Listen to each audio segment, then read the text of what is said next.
Fantastic to be here with Steve to show our solidarity with the children under Russian occupation. We're demanding justice for the 1 million children who are being subject to state-orchestrated child abuse. And we're going to be marching for freedom for the children, freedom for Ukraine. Slava Ukraini. Slava. And where are we today? We're at Marble Arch in London. And where are we going? We're going to Downing Street, then we're going to a rally in Parliament Square.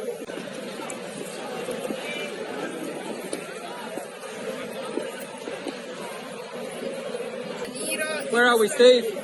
We're in Oxford Street, which is in central London, telling the whole world about what's happening in Ukraine. Kidnapping children, the genocide by Putin. Slava Ukraini. Slava.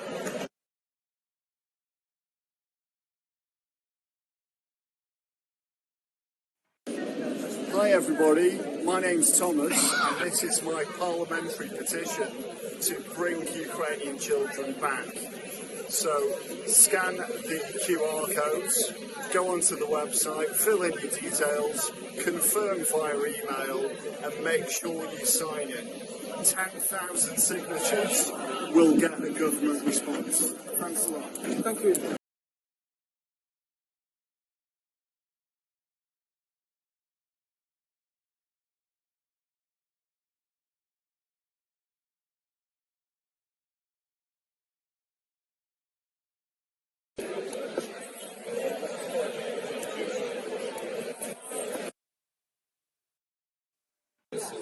Not just here in London and the UK, similar many abducted Ukrainian children who have been forced to flee. So my name is Julie Ward. I'm a member of Ukraine Solidarity Campaign National Committee and also a member of the European Network of Solidarity with Ukraine Organising Committee. So, again, thank you. If you've never heard of those organisations before. Director, and we first met in Ukraine on a train, and here we are in London, Marble Arch. Thank you. Targeted, relentless and biting sanctions against everybody involved in these crimes, from the politicians to the enablers, from the agencies to the propagandists. I'm calling on our international partners to use every legal tool available, every diplomatic route, every sanction and courtroom to prosecute every single perpetrator of these crimes. And finally, to Vladimir Putin, sanctioning me will not silence me on this issue. Publish the list of the children that you have stolen. You haven't. You know where the children are. Return them. All of them. Now. Yes.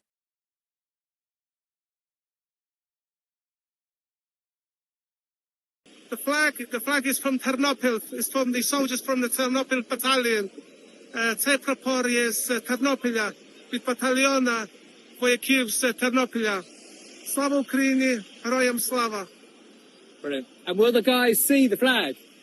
Yes, the guys will see the flag. I'll make sure they get a video clip of it, two of them. They'll be so amazed and so happy.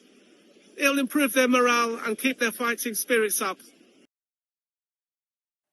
Nearly all of Russia's strategic airports. All right. By sending drones to the Kuts, which is 4,000 kilometres from Ukraine, and they've hidden them in solar panels in Ukrainian-built mobile homes, which the Russians thought, well, they didn't say they were Ukrainian, and then they dumped them there, and everybody Ukrainian in the operation was gone.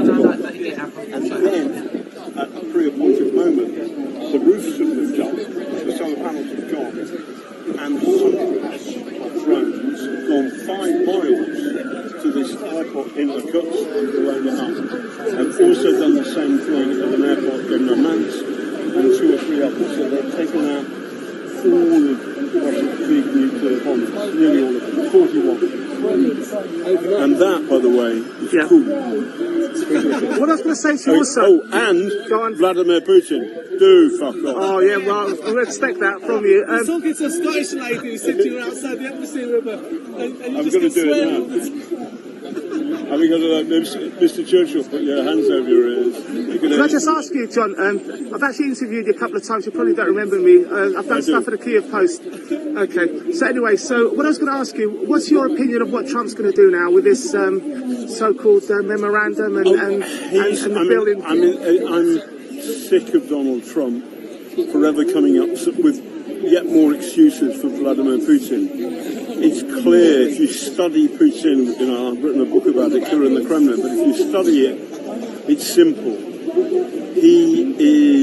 Vladimir Putin is a serial killer, a mass murderer, who cannot reverse out of Ukraine because his people will say, well, what was that for then?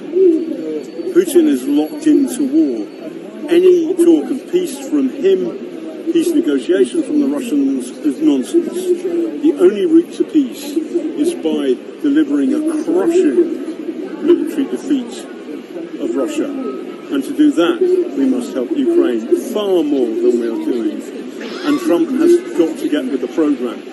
The good news is that his economic policy is stupid and foolish and disastrous, and he's losing political capital on the Hill by the day.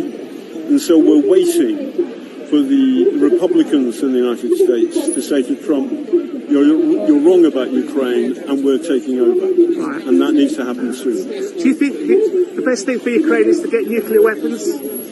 Yes, I'm in favour of Ukraine standing up to Russia. Russia's got nuclear weapons. I mean, this is a terrible situation. But if Russia has nuclear weapons, then why shouldn't Ukraine? Yeah. And what it means is that neither side would do that.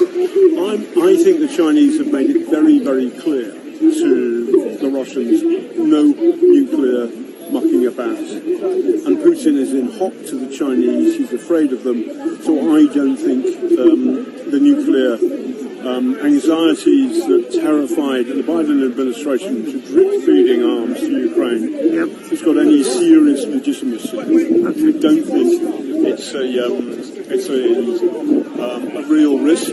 And what we easily can do, without terrifying people, is we can arm Ukraine and we can do effective sanctions. I'm in favour of the British Army and the French and the German Army of being based in western Ukraine, nowhere near the front line, because Ukraine's a big country, to help, for example, with medical aid, medical stuff, and that would reduce pressure on the Ukrainian army so they can do the business. Now, I'm not saying the British Army should fight, but I'm saying I can't see a problem with the British Army being in Ukraine. Hello. And to thank all the campaigns involved in pulling this really important event to raise our voices to free the children of Ukraine, Ukraine Solidarity Campaign, our trade union colleagues in mine, Trade Union GMB, and all the Ukrainian organisations today.